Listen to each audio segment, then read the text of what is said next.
Soufflée par le Saint-Esprit, elle est, dans sa totalité, la parole de Dieu et la parole de Dieu le Fils. En Acte 2.42, elle est appelée l'enseignement des apôtres. En Acte 20.27, elle est appelée le conseil de Dieu. Paul dit aux anciens d'Éphèse, « Je vous ai annoncé tout le conseil de Dieu, sans en rien cacher. » La Bible est dans son intégralité, du début à la fois l'Ancien Testament et le Nouveau. Les commandements du Christ. Le Christ est un avec l'Esprit qui l'a inspiré. Jean 14.23.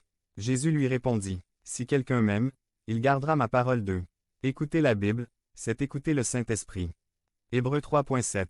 8. C'est pourquoi, selon ce que dit le Saint-Esprit, aujourd'hui, si vous entendez sa voix, n'endurcissez pas vos cœurs, comme lors de la révolte, au jour de la tentation dans le désert.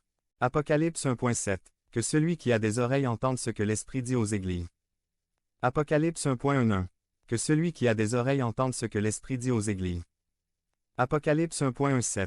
Que celui qui a des oreilles entende ce que l'Esprit dit aux églises. Apocalypse 1.29. Que celui qui a des oreilles entende ce que l'Esprit dit aux églises. Apocalypse 2.6. Que celui qui a des oreilles entende ce que l'Esprit dit aux églises. Apocalypse 2.13.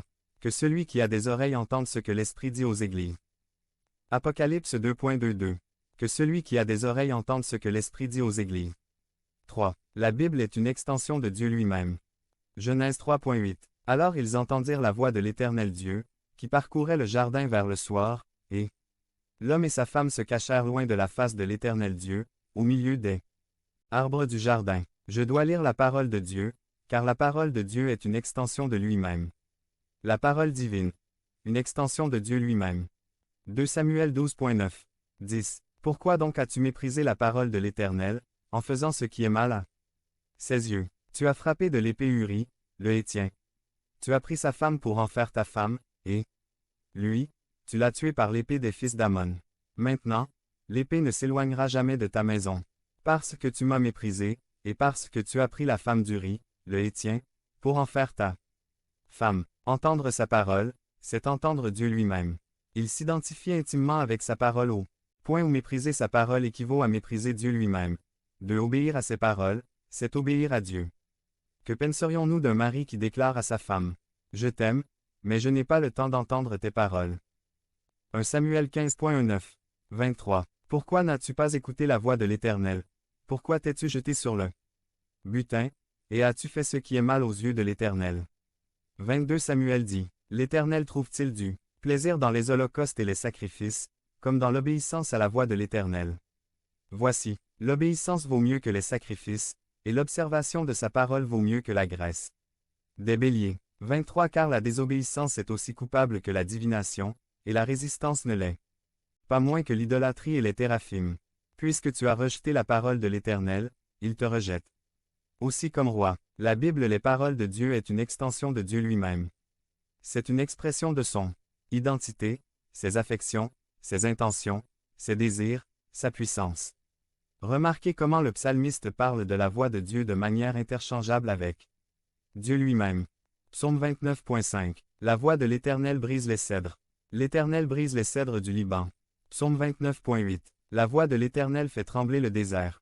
L'Éternel fait trembler le désert de Kadès. Aimer Dieu, c'est aimer sa parole. Respecter Dieu, c'est respecter sa parole. Vouloir prendre du temps avec Dieu, c'est prendre du temps avec sa parole.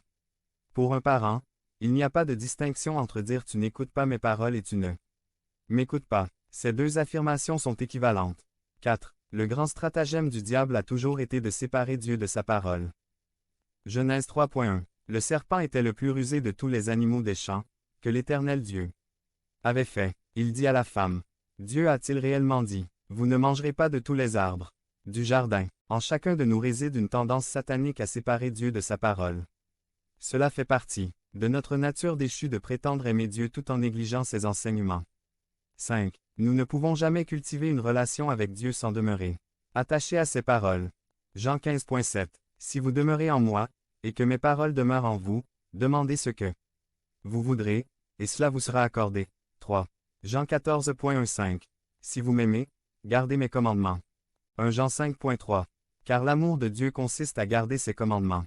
Et ses commandements ne sont pas pénibles. Psaume 119.97. Combien j'aime ta loi. Elle est tout le jour l'objet de ma méditation. Il est remarquable qu'à 12 reprises dans le psaume 119, le psalmiste exprime son amour pour la loi de Dieu, ses préceptes, ses ordonnances, sa parole, son nom, et ses commandements. Il ne se contente jamais de dire simplement « Je t'aime, Dieu ». Au contraire, il témoigne de son amour envers Dieu en exprimant son affection envers ce qui incarne l'essence même de Dieu. Ces paroles, notre civilisation zapping, s'est habituée à obtenir sans effort ce que d'autres générations gagnaient au prix d'un labeur inlassable. C'est pourquoi elle est déçue lorsqu'une lecture superficielle de la Bible ne lui apporte pas les bénédictions espérées. Mais le domaine spirituel est rebelle à la mécanisation. Il refuse ses fruits à celui qui ménage ses efforts.